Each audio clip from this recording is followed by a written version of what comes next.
জয় যিশু। প্রভুর বাক্য বলে ইব্রিয় 9 অধ্যায়ের 15 পদ, আর এই কারণ তিনি এক নতুন নিয়মের মধ্যস্থ, যেন প্রথম নিয়ম সম্বন্ধীয় অপরাধ সকলের মোচনার্থ মৃত্যু ঘটিয়াছে বলিয়া যাহারা আহত হইয়াছে তাহারা অনন্তকালীয় দায়াধিকার বিষয়ক প্রতিজ্ঞার ফল প্রাপ্ত হয়। আমেন।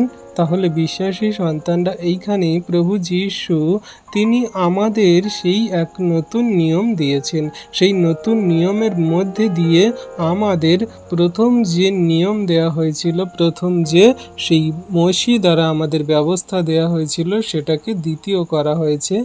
আর প্রভু যীশু যে আমাদের নতুন আজ্ঞা শিক্ষা দিয়েছে, প্রেম বিশ্বাস দিয়েছে, সেই সমস্তগুলো আমাদের জন্য সেই এক নতুন আজ্ঞা শিক্ষার মধ্যে দিয়ে চালাচ্ছে।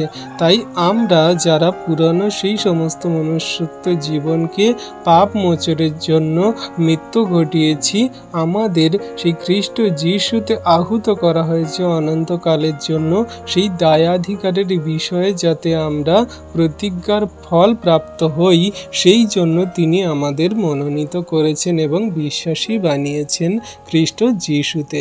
তাই আমরা তার আজ্ঞা শিক্ষা সকল সঠিক রূপে কার্যকারী পালন করে চলি, আর আমাদের এই পুরনো মনুষ্যত্ব জীবনকে মৃত্যুর স্বাদ করে খ্রিস্ট যিশুতে জীবিত হয়ে তার বাক্য আজ্ঞা শিক্ষা সকল, তার নতুন আজ্ঞা শিক্ষা সকল, তার নতুন ব্যবস্থার প্রেম সকল দ্বারা আমরা জীবনে কার্যকারী করে চলি। তিনি আমাদের আশীর্বাদে অনুগ্রহে পরিপূর্ণ করবেন, আমাদের জীবন সকল তার প্রেমের মধ্যে দিয়ে চালাবেন। আমরা তার উপরে বিশ্বাস রেখে তার বাক্য আজ্ঞা শিক্ষা সকল পালন করে চলি।